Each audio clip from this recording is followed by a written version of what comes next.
probably doesn't look like I've moved since my last video that I've put up. And oh god, that is massive. And I haven't really moved much. I'm having such a hard time getting morphine, like you wouldn't believe it. There was a massive mix-up at hospital with my medication. I think I said in my last video that the doctor in F2 changed it because he didn't want to put another cannula in, because the surgeon had told him to put a cannula in because they kept coming out. They don't last very long in me. They last about a day. Some of them weren't lasting a day. When they were putting the smaller needle in, they weren't lasting as long, so he didn't want to put it in, so he decided he was going to put me on liquid, and he prescribed one that I can't take, and then he lost my chart, so then I couldn't get anything, and I hadn't had any medication, any pain relief, and it got to about, I don't know, 11 o'clock or something, and it might have been later. And I was speaking to the nurse, and she said, well, she'd already requested that an emergency doctor come up, and she requested them at 7. I'm like, I'm in agony, and you requested them at 7. So I said, I'm just going to leave, and I got up and, like, got my bags and put them on the bed, and I was like, I'm not even going to get dressed, I'm just going to put my shoes on. I put my shoes on, I just put my coat on top, and I just walk home. I wasn't even being dramatic at the time, but thinking about it now, it probably was quite dramatic. And she rung again for the emergency doctor, and she come back and she gave me liquid paracetamol, like in a syringe, to take, because they'd over the phone, like, given permission for her to do that.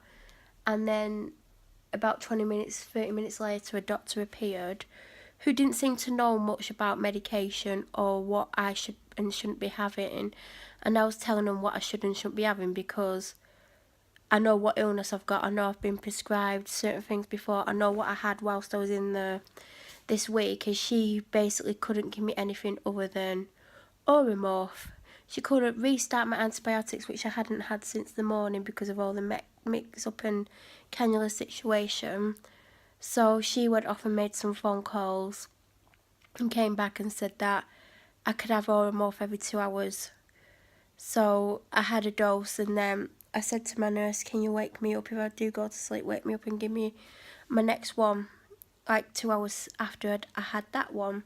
And she actually did it. I was surprised, because I said, when she said yeah, I said, you're not going to do it, are you? She said, I will. I said, I bet if I fall asleep and you come in and I'm going to sleep, you won't do it. And she actually did. But if you've ever had morphine and you're woken from a morphine sleep, it's not the best. It's like, it's hard to wake up, and because it was like middle of the night and she's shining a torch in my eye, it wasn't fun. But then she gave me my second dose, and that was me gone till 6 when they got me up to do my obs, my blood pressure and everything. So I got some, and then I didn't have any in the morning because I didn't want to have any in the morning. Well, I didn't when I first got up. I just had paracetamol, like via a syringe, liquid paracetamol. And by syringe I mean it's like the liquid one like you get in a bottle, but it's easier than a spoon if you just squirt the syringe in your mouth. So I had that, and then I said to my nurse that I wanted the Oromorph. Gumma. Do you know what that is? It's because I've been stressed out for the last couple of hours. Because, anyway, I'll tell you the rest of the story, and then I'll tell you why my eyes have gone like this. So, I'm not on any medication, by the way. If you think it's medication related, it isn't. So, she never came back and gave it me, basically. Then there was then I was going home and stuff, and then I come home, and then I had no medication or anything until 7:30 last night when it got sent over in a taxi by the hospital. And it's a long story where it got to the point where I didn't even leave with my medication because something else happened. So after I left the hospital yesterday, I come home and washed my hair because it looked like I'd poured olive oil all over it or something. It was super greasy. And then went straight to my doctor's because I had a doctor's appointment. That's why I made sure I left yesterday, because really they would have kept me until next week, but it weren't going to happen. I weren't going to allow them to keep me in that long. So I went to see my doctor, and because they hadn't, even though I told them I was going to my doctor, they asked them to send my release notes through and everything else so she could give me my medication rather than, because there was a big issue with the hospital thing and why I didn't get it when I left. So she's like, well, it's not come through, what have you been on, what's the story, how and why did you end up in hospital? And I told her some of it. I didn't go into like massive details because I wasn't really in the mood after what had gone on in the previous 2 days. And I said, like, I really need some Oromorph. She went, how much was it on? And I said, I don't know how much it was in a syringe. Well, she went, there's loads of different size syringe. I went, it was a small one.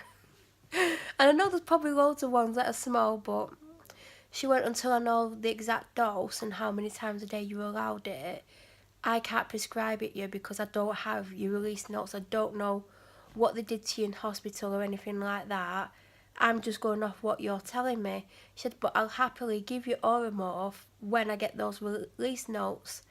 So she got all the details of the ward I was on, and then she was going to get one of the receptionists to ring up and like get them to fax it through with the details of how much Oromorph I was allowed. So I left there and went off and did whatever I did. I'm not going to get into that right now. And then me and my dad were constantly ringing the hospital and the GP because the sister on the ward, basically because her English is a second language, she struggled to understand what I was asking for. She thought I was after the hospital prescribing me Oromorph, but I wasn't. I was just after her faxing through what like I was on, basically, so my doctor could prescribe me my Oromorph because she said she was happy to give it me, but she needed to know how much. So it went on all day, and it got to the point, it got to like just before 8 o'clock, and the sister went, I spoke to the consultant and he won't prescribe it, and was like, well, actually we weren't trying to get you to prescribe it, my doctor just wants confirmation that I've had it, how often I was allowed it, and what dosage. So by that point there was no one else to talk to, so I had to go to work today, which is another story, because it definitely wasn't what I wanted, and that's the only reason I had to get out of hospital, because I had no choice but to go to work today, which is not a very nice feeling when you're battling what I'm battling and feeling the way I feel, because I don't feel great and I shouldn't be out of hospital. But to be honest, even if I was willing to go into hospital, I wouldn't be willing to go back into that hospital after what happened. So, which I'm not getting into in this video because I just don't have the energy.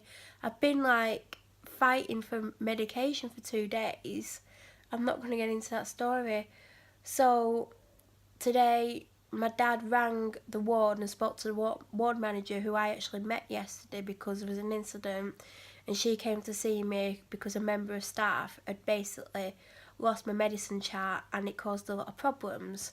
So she was dealing with me yesterday. She was really nice. So my dad got hold of her today while I was at work, because I can't sit at work on the busiest day of the month and make phone calls all day.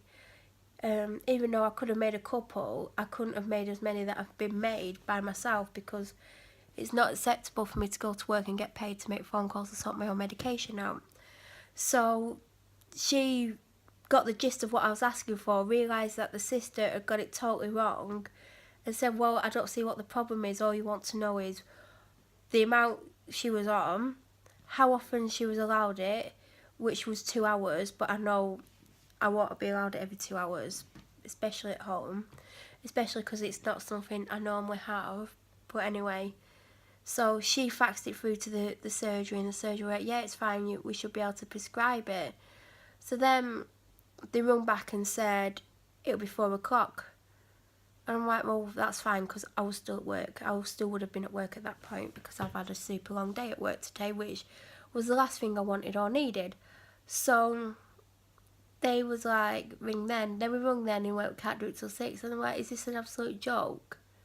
I've had no serious pain relief for nearly 2 days. It's 2 days nearly now.